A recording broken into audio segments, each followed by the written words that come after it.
অভিনয় রাজ্জাকি, জামাত কেন সংবিধানকে ছুঁড়ে ফেলবার কথা বলে, ইতিহাসকে মুছে ফেলবার কথা বলে এবং সংসদ থেকে ওয়াকআউট করে কি আসলে কার্যকর প্রতিবাদ হচ্ছে, বা নাকি রাজনৈতিক কোনো কৌশল, শুধুমাত্র কি লোক দেখানো কৌশল, টেলিভিশনের পর্দায় মানুষ দেখলো ওয়াকআউট করলো, একটি অবস্থান জানান দেওয়ার কৌশলের জন্যই কি ওয়াকআউট? ধন্যবাদ আপনাকে এবং আমার দুজন বিজ্ঞ সহ-আলোচক, টিভি ব্যক্তিত্ব, বহু পুরাতন লোক। আপনি এখানে দুইটা পার্ট আনছেন, একটা যেমন এই যে সংবিধান নিয়ে আনলেন, আর একটা পার্ট এর আগে আনছেন যে জামাতের যুত্থান। সেই বিষয়ে আমি দুইটা কথা বলে নিই। দেখেন, বিরোধী দলকে এই যে আজকে পার্লামেন্টের যে অবস্থাটা আছে, সেই অবস্থানটাই কিন্তু বিরোধী দল কালকে ওয়াকআউট করছে, আমরা জানি। তার আগে জামাতের যে বিষয়টা আমরা বলতেছি, কাল ধরে যে কথাটা বলতেছি, আপনারা যদি লক্ষ্য করে দেখবেন, স্বাধীনতার পর থেকে কিন্তু বাংলাদেশের রাজনৈতিক দল হিসেবে আমাদের যারা ক্ষমতায় ছিল, তার ভিতরে তিনটা দল অন্যতম, বিশেষ করে যে আওয়ামী লীগ, বিএনপি এবং জাতীয় পার্টি। জাতীয় পার্টি একটা লম্বা সময় ছিল, অর্থাৎ এরশাদ সাহেব ক্ষমতা আইসে যে পার্টিটা ফর্ম করলো 9 বছর ছিল, তারপরে তারা ক্ষমতায় যাইতে পারে নাই, কিন্তু একটা পিরিয়ড, একটা সময় সে নিয়ে গেছে। এই তিনটা দলকে যদি আমি, তার ভিতরে জাতীয় পার্টি এখন আউট ধরতে পারেন, বাকি যে দুইটা দল, সেই দ্বিদলীয় শাসন ব্যবস্থার ভিতরে কিন্তু আমরা অলমোস্ট আসি। এবং এই দ্বিদলীয় শাসন ব্যবস্থার ভিতরে আপনি একটা জিনিস যদি লক্ষ্য করে দেখেন, যে এরা কনস্ট্যান্ট কিন্তু আমরা স্বাধীনতা বিরোধী শক্তি, স্বাধীনতা বিরোধী শক্তির বিরোধী। আপনি আমাকে বলেন তো, স্বাধীনতা বিরোধী শক্তির বিরোধী একটা যে দুটো দল, এবং তারা লম্বা সময় বাই রোটেশন ক্ষমতায় ছিল, বেগম খালেদা জিয়ার নেতৃত্বে উনি 3বার প্রধানমন্ত্রী হয়েছেন, বাট ফুল টার্ম 10 বছর ছিলেন। শেখ হাসিনা তো রাফলি 2 টার্মে বলতে পারেন, মানে একটানা 15 আর আগের 20 বছর। কনস্ট্যান্ট কিন্তু তারা স্বাধীনতা বিরোধী শক্তির বিরোধী ছিলেন। আবার যখন তারা কিছু কাজকর্ম করছেন, তাদেরকে সাথে নিয়ে আন্দোলনও করছেন, তাদেরকে নিয়ে মন্ত্রীও বানাইছেন, এবং এদেরকে দমাইতে এমন পর্যায়ে গেছে যে এবার তারা বিরোধী দল হয়েছে। এবং ইন্টারেস্টিং ব্যাপার, তাদের বাসায় কিন্তু এখন বিরোধী দলের নেতার বাসায় বাংলাদেশের পতাকাতে কিন্তু 5 বছর থাকার কথা নিয়ম মোতাবেক। এই যে স্বাধীনতা বিরোধী শক্তিটা বলতেছে সবাই, এটা কি আসলেই তারা স্বাধীনতা বিরোধী শক্তির বিরোধী, নাকি এটা কোনো রাজনৈতিক বিভাজন?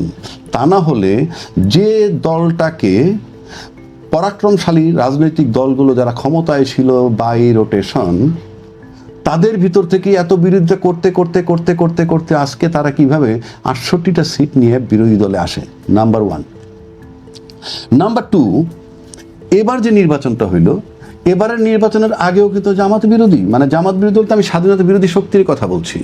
তো স্বাধীনতা বিরোধী শক্তি তারা, যাদের ভোট ছিল 6-7% কিংবা সর্বোচ্চ 10%, চট করে যদি তারা 31% ভোট পেয়ে যায়, এটা কিন্তু একটা বিশাল চিন্তার বিষয় যদি আপনি ওইভাবে ধরেন।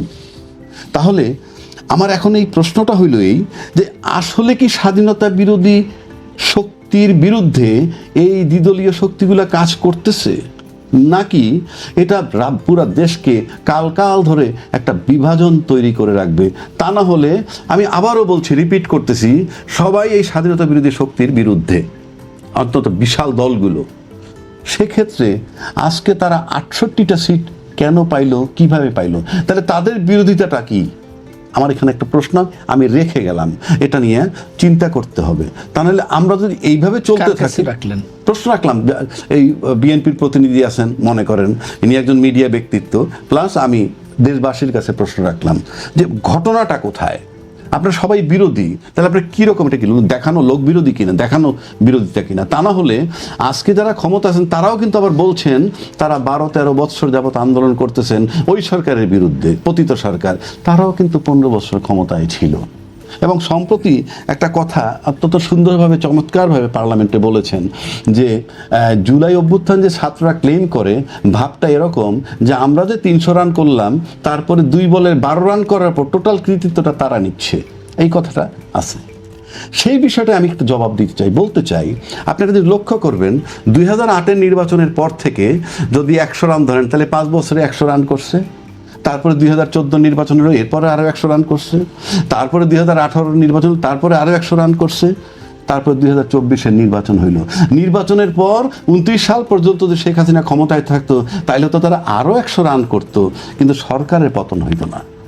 সব ক্রিকেট খেলায় দেখবেন যে লাস্টে এমন একটা সিচুয়েশন থাকে যে কখনো কখনো 1 বলে 3 রান কিংবা 5 রান করতে হয়, এরকম খেলা আছে কিন্তু। এবং সব উইকেট হারাই ফেলছে, একটা মাত্র উইকেট রয়েছে যে নাকি বল। আন্দালিব রহমান পার্থ তো সেই কথাই বলেছেন যে সেটাই আমি সেটাই বলতেছি। তো এখন লাস্ট উইকেটে, যেটা দলের লাস্ট উইকেট এবং সে মূলত বলার, তার উপরে নির্ভর করছে টিমের গেম। 3 রান দরকার কিংবা 5 রান দরকার, বল বাকি একটা, সে চট করে হয় 4 নয় 6 পিটাইলো, এটাকে বলে জয়সূচক রান। টোটাল কৃতিত্বটা তখন তার।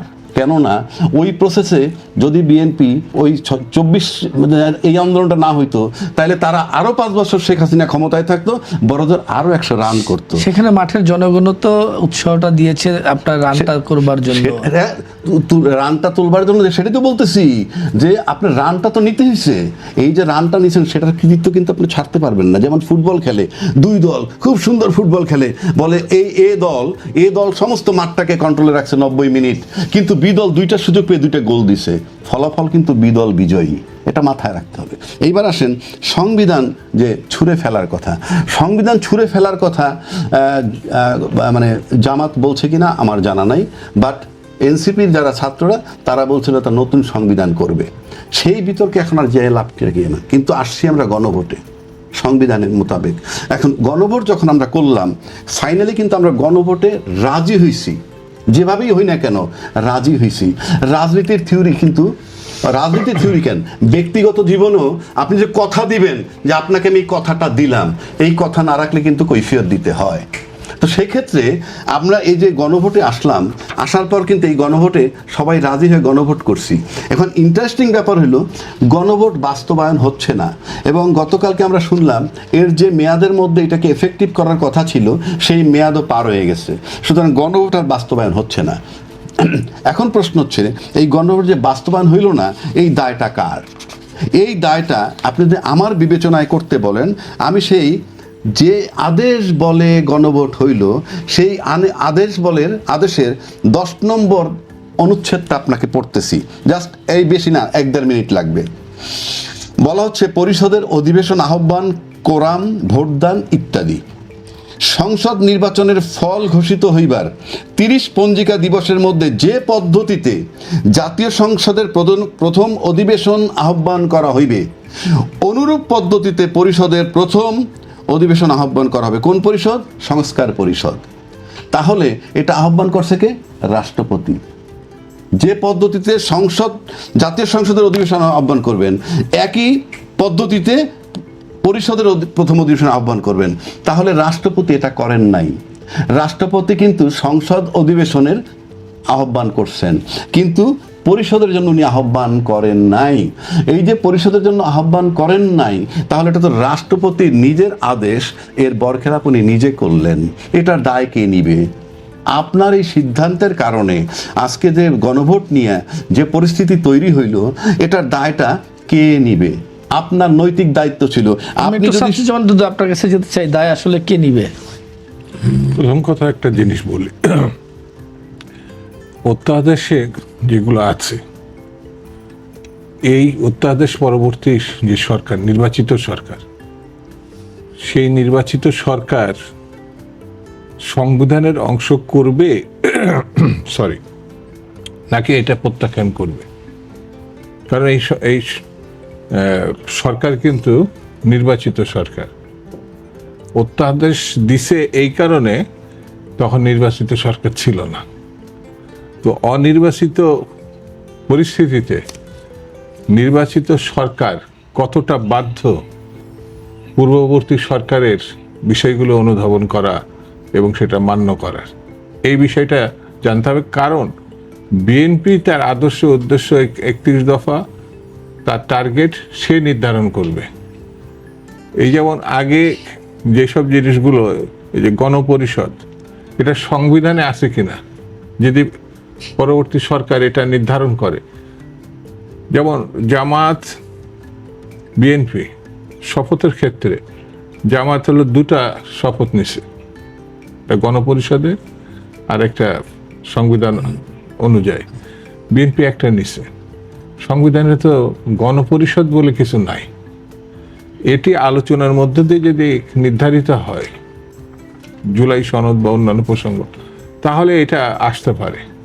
আর পাশ হওয়ার পরে যদি গণপরিষদ, আমি মনে করি গণপরিষদেরও সদস্য তারা, সংবিধানের অংশ, তখন তারা শপথ নিতে পারে। তার আগ পর্যন্ত নিলে ওইটা অবৈধ শুধু না, বেআইনিও বটে, সংবিধান পরিপন্থী বটে।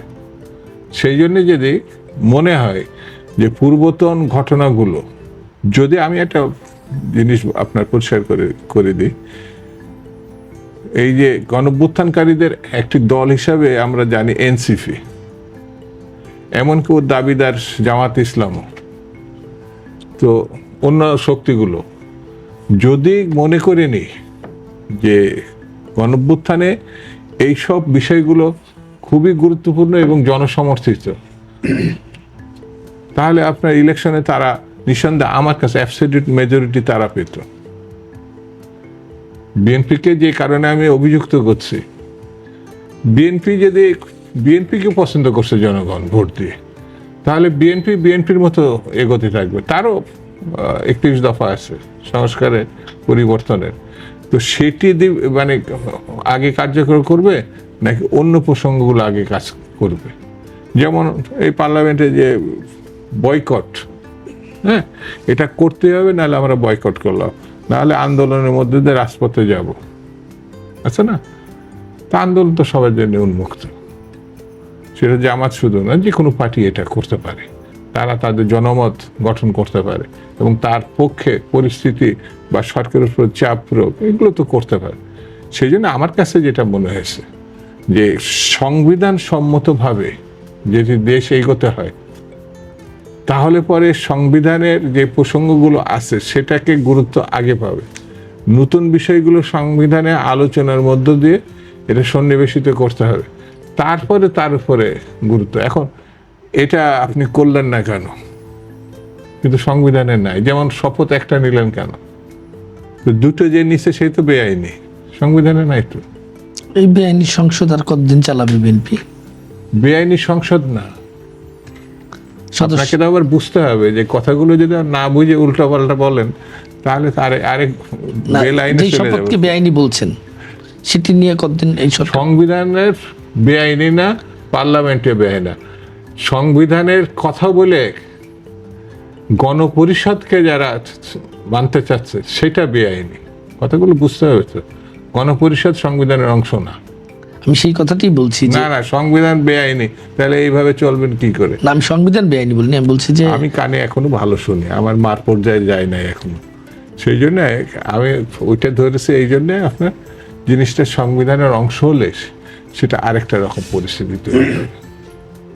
বিরোধী দলীয় নেতা যে জনগণের ম্যান্ডেট অপমান হওয়ার অভিযোগ তুলছেন, এটা কতটা বাস্তবসম্মত বলে আপনি মনে করেন? জনগণের ম্যান্ডেট বলতে যেটা হবে, সে তো ইলেকশনে ম্যান্ডেট। প্রতিটা রাজনৈতিক দলে, জামাত, জাতীয় পার্টি বা কমিউনিস্ট পার্টি, বিএনপি, তাদের নিজস্ব সবকিছু থাকে, সেই প্রসঙ্গগুলি তারা জনগণের কাছে নিয়ে যায়। যখন ভোটের মধ্যে দিয়ে তারা সংখ্যাগরিষ্ঠতা অর্জন করে, তখন সেই প্রসঙ্গটি থাকে জনগণের ম্যান্ডেট। জামাত ইসলাম তো অনেক কথা বলছে, অন্য পার্টিও বলছে, কিন্তু নির্বাচনে অ্যাবসলিউট মেজরিটিতে হয়েছে বিএনপি। তাহলে বলা যায় 31 দফা প্রণয়ন বিএনপি যেটা করছে, অবশ্যই 31 দফা বা বিএনপির এটা বলা ঠিক হবে না, কারণ আর 27 দফা ছিল, টার্গেট 2030 ছিল। সর্বশেষ সবার সঙ্গে আলোচনা করে 31 দফাটা তৈরি হয়েছে। সে 31 দফা যেমন জনগণের ম্যান্ডেট এখন বলা যায়, কারণ এটা উপরে নির্ভর করে বিএনপি ইলেকশন করছে। সেই জন্য এটি সম্পূর্ণ যখন পার্লামেন্টের মধ্য দিয়ে মানে প্রতিষ্ঠা করা না হবে, তখন হয়তো বিএনপি কৈফিয়তের কাঠগড়ায় দাঁড়াবে।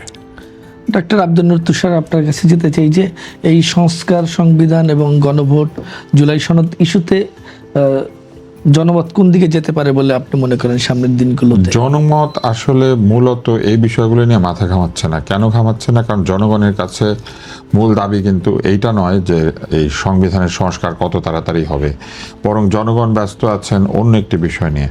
সেটি হচ্ছে যে এই মুহূর্তে যে ইম্পেন্ডিং ক্রাইসিস, তেল এবং জ্বালানির সংকট, সামনে বিদ্যুতের স্বাস্থ্যগত লোডশেডিং হওয়ার সমস্যা, স্বাস্থ্যগতভাবে জনগণ ঝুঁকির মধ্যে আছে, টিকার কারণে উচ্চ সংক্রমণের ঝুঁকি, যেখানে হামের সংক্রমণ শুরু হয়ে গিয়েছে, মামসের সংক্রমণ বাড়ছে এবং সামনে যক্ষ্মা বেড়ে যাওয়ার সম্ভাবনা রয়েছে। এইচপিএনএসপি যে সেক্টর প্ল্যান সেটা অনুমোদন না করার কারণে, বাজেট বরাদ্দ না হওয়ার কারণে বহু ওপি বন্ধ হয়ে আছে।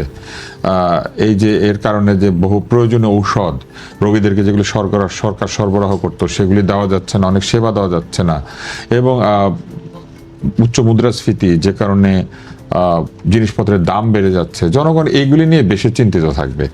সংবিধান যদি সংস্কার আগামীতে 1 বছর 2 বছর বা 5 বছরে না হয়, তাতে করে কিন্তু এই সমস্যাগুলির সমাধান হবে না, আর হলেও এই সমস্যাগুলির সমাধান হবে না। সরকারের কাছে মানুষ কিন্তু 2 ধরনের বিষয় প্রত্যাশা করে। একটি হচ্ছে সরকার এমন আইন প্রণয়ন করবেন সংসদ থেকে, এমনভাবে তারা নিয়ম নীতি তৈরি করবেন যাতে করে আমাদের জীবন সহজ হয়। আইন আমাদের, নিয়ম আমাদের শত্রু না হয় আমাদের বন্ধু হবে, আমাদের নিয়ন্ত্রণকারী না হয়ে আমাদেরকে এম্পাওয়ার করবে, এনেবল করবে। এইটা একটা। আর আরেকটা জিনিস তারা আশা করেন যে সরকারি কর্মকাণ্ডের মধ্যে দিয়ে আমাদের জীবনযাত্রার মানের উন্নতি হবে, আমরা সুস্বাস্থ্য পাবো, আমরা বাসস্থান পাবো, আমরা ভেজালমুক্ত খাবার পাবো, যেগুলো আমাদের প্রতিদিনকার দাবি। সরকারে কেউ যেই থাকুক এই দাবি কিন্তু অব্যাহত থাকে। তাহলে এই বিরোধী দল এখন যে কাণ্ডটা করছেন, তারা এমন একটা অবস্থা করছেন যে সংস্কার না হলেই স্বৈরাচার চলে আসবে, আর অতীতে যে স্বৈরাচার এসেছিল এর কারণ হচ্ছে সংবিধান। কিন্তু সংবিধান মেনে কোনো স্বৈরাচার আসে না, আর সংবিধান মেনে কোনো স্বৈরাচার যায়ও না, কারণ তারা তো সংবিধানে আইনের তোয়াক্কা করে না। ফলে যাওয়ার সময় যারা তাদেরকে বিদায় করে তারাও সংবিধানে আইনের তোয়াক্কা করে না। এবং এটার কারণে যে ঘটনাটা ঘটে সেটাই আন্দোলন, সেটাই অভ্যুত্থান, সেটাই মনে করেন বিপ্লব। কিন্তু এই কাজটা সংগঠিত হয়ে যাওয়ার পরে, অর্থাৎ আপনি যখন অগণতান্ত্রিক শাসককে বিদায় জানাবেন, সেটা ভোটের মাধ্যমেই হোক আর আন্দোলনের মাধ্যমেই হোক, এরপরে কিন্তু সবাই নতুন আইন বানাতে বসে না। কেননা আপনি যে বলছিলেন উনি স্বৈরতন্ত্র, কেন বলছিলেন বলেন তো? এর কারণই হচ্ছে যে প্রচলিত যে নিয়ম কানুন সেটার ধারণ উনি ধারে না, বা সেই কাজগুলি ওনারা করে না। তার মানে ওই নিয়ম ফিরিয়ে আনতে পারলেই স্বৈরতন্ত্র চলে যায়। যেমন ধরেন পছন্দের লোকদেরকে সব নিয়োগ দেবে, দলীয়করণ করবে, অযোগ্য লোকজনকে জায়গা দেবে, মনের ইচ্ছা মতো এক ব্যক্তি যা বলবেন সেটাই আইন, সেটাই আদালত। এই যে একটা অবস্থা তৈরি হয়, সেই অবস্থাটা থেকে যদি আমরা সঠিক আইনে সঠিক জায়গাতে ফেরত যেতাম, যার পরিপ্রেক্ষিতে আমরা তাকে স্বৈরাচার বলতাম, তাহলেই তো হয়ে যায়। কিন্তু সেটা না করে তারা সংবিধানকে খোল নলচে পাল্টে তাদের ইচ্ছা মতো একটা সংবিধান তৈরি করার চেষ্টা করছেন, এবং তারা বলছেন এটা সংস্কার। এই সংস্কার নিয়ে যে আলোচনা হয়েছে সেই আলোচনার ব্যাপ্তি মাত্র 8 মাস, এবং এই সংস্কারের প্রপোজ করেছেন কারা? এই সংস্কার প্রপোজ করেছেন সুশীল সমাজের একটি অংশ, পুরো সুশীল সমাজ নন, এবং কিছু রাজনৈতিকভাবে উদ্দেশ্য রয়েছে এমন কিছু ব্যক্তি, এবং কিছু ব্যক্তি যারা মনে করেন যে তারা এগুলোর মধ্যে দিয়ে প্রচ্ছন্নভাবে রাষ্ট্রকে, সরকারকে আবার নিয়ন্ত্রণ করবে। তাহলে এই আলোচনাটা কোথায় গেলে এটা শুদ্ধ আলোচনা হয়? সংসদে গেলে। ফলে সংবিধানে কি সংস্কার হবে, সংবিধানে কি সংশোধন হবে, এই পুরো আলোচনাটা সংসদে হতে হবে। এবং এখন তারা সংসদে আলোচনা করুক। ওই যে বলে না যে ঠ্যাং নাই ঘোড়া ঘোড় দৌড়ে যায় আর কি।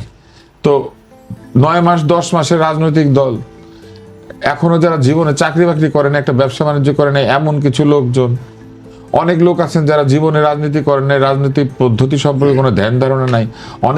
অনেক লোক আছেন গত 17, 18, 20 বছর যাবৎ বাংলাদেশে ব্রেকফাস্ট করেন নাই, বাংলাদেশে ঘুম থেকে জেগে উঠেন নাই। এমন লোকেরা সবাই মিলে ঠিক করছেন কি বাংলাদেশকে ওনারা ঠিক করে দিবেন। বাংলাদেশকে ঠিক করবে সংসদ, এবং সংসদের মধ্যে দিয়ে এই যে বিপ্লব বলেন, অভ্যুত্থান বলেন, সেইখান থেকে যে দাবি দেওয়া সেটা সংসদের ভেতর আলোচনা করে ঠিক করতে হবে। এই দিক থেকে আমি মনে করি বাংলাদেশ জাতীয়তাবাদী দল ঠিক জায়গায় আছে। কারণ এই সংসদকে অমর্যাদা করা, রাষ্ট্রপতিকে অমর্যাদা করা, যে কোনো সরকারি প্রতিষ্ঠানকে যা তা ভাষায় আক্রমণ করা, বয়োজ্যেষ্ঠদের গালিগালাজ করা, এইগুলা কোনো হতে পারে না। এবং আমি আপনাকে আরেকটা ছোট্ট উদাহরণ দিয়ে শেষ করি। যারা হাদিস সংগ্রহ করতেন তারা কি করতেন? যিনি হাদিস বর্ণনা করছেন তাকে নিয়ে গবেষণা করতেন, যে এই লোকটা সত্যি কথা বলে কিনা, এই লোকটা কি কাজ করে, এই লোকটা কেন এরকম করে। এবং আমরা একটা জায়গায় পড়েছি যে একজন ব্যক্তি তার ঘোড়াকে মিথ্যা দেখাচ্ছিলেন, বা উটকে মিথ্যা হাতের মধ্যে খাবার আছে এরকম মুট করে দেখিয়ে কাছে ডেকে এনেছেন, কিন্তু আসলে হাতে খাবার নাই। এটা দেখে নাকি যিনি হাদিস সংগ্রহকারী তিনি চলে গিয়েছিলেন। এই জন্য গিয়েছিলেন, বলেছিলেন যে ঘোড়াকে এরকম প্রতারণা করে সে তো আমাকে নাও সত্য বলতে পারে। ঠিক সেই রকম যারা বিপ্লবের স্টলওয়ার্ড, যারা বিপ্লবের কথা বলে এত কথাবার্তা বলেন, তারা যখন অন্যের ছাগল চুরি করেন, নিজেদের বন্ধুর মেয়ের ছাগল চুরি করে জবাই করে খেয়ে ফেলেন, তারপরে তারা যখন হাঁসের মাংস খেতে গেলে ওয়েস্টিনে যান কিন্তু ওই নীলা মার্কেটে যান না, কারণ তাদের উন্নতি হয়েছে, যারা হঠাৎ করে বড় ভাইদের দেওয়া গাড়িতে চড়তে শুরু করেন এবং তারপরে দেখা যায় বড় ভাইরা সত্যত্যাগ করে গাড়ি দিয়ে দিয়েছেন, এই বড় ভাইদের চেহারা আমরা দেখতে পাই না। যারা আবার আলোচনা করতে গিয়ে বলেন আরো কিছু বড় ভাই তাদের আছে, যারা তাদেরকে বলেছিল আমাদের কথা যদি শোনো 29 সাল পর্যন্ত থাকতে পারবে, তাহলে এদের কথায় সংস্কার এটা মানুষ বিশ্বাস করে না। এটা যত যাই বলুক, বিশ্বাস যদি তাদের করাতে হয় সংসদে গিয়ে আলোচনা করুক, আলোচনার সময় তো শেষ হয়ে যায় নাই, প্রয়োজনে আবার নতুনভাবে সংশোধনের প্রস্তাব আসবে, প্রয়োজনে নতুনভাবে সংস্কারের প্রস্তাব আসবে, সেটা হবে।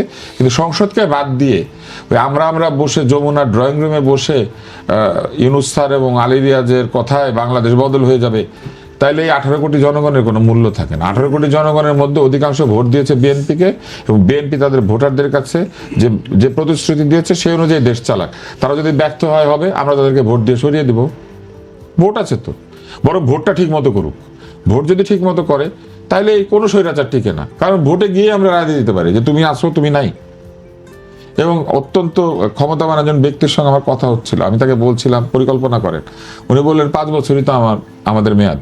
আমি বললাম যে 5 বছর কেন মেয়াদ হবে? বলে ভোটে তো চলে যেতে হতে পারে। তো এই মানসিকতা যদি মাথায় থাকে তাহলে তো স্বৈরাচার হয় না, কারণ 5 বছর পর চলে যাইতে হইতে পারে। এটা ভাবছেন, কেউ ভাবছেন যে 5 বছর পর্যন্ত আমার মেয়াদ?